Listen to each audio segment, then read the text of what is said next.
Hi అండి, అందరికీ నమస్కారం. ఈరోజు వీడియోలో కరివేపాకు పొడి ఎలా చేసుకోవాలో చూద్దామండి. ముందుగా కరివేపాకు శుభ్రం చేసుకుని ప్యాన్గాలను ఆరబెట్టుకోవాలి.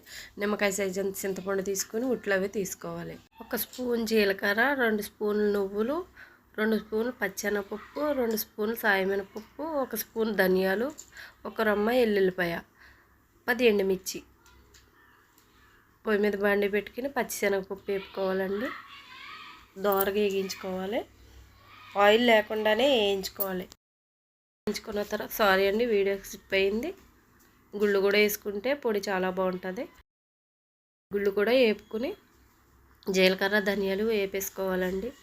అన్నీ ఒకదానికొకటి ఇలాగ వేపుకుని తీసుకోవాలి దోరగానే.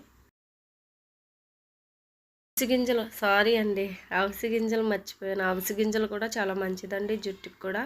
నువ్వులు కూడా మనకి ఎంతో ఆరోగ్యం.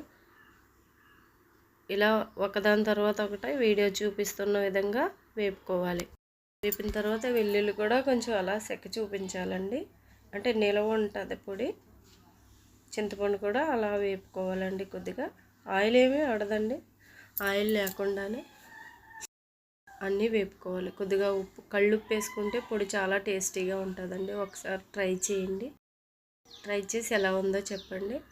లాస్ట్లో ఎండుమిర్చి వేసి వేయించుకోవాలి. కరివేపాకు వేపేసిన తర్వాత ఇలా వస్తుందండి. వీడియోలో చూపించే విధంగా లాస్ట్లో ఎండుమిర్చి వేసుకొని వేయించుకోవాలి. నెయ్యి కానీ నూనె కానీ వేసుకుని తింటే చాలా బాగుంటుందండి. ఒకసారి ట్రై చేయండి.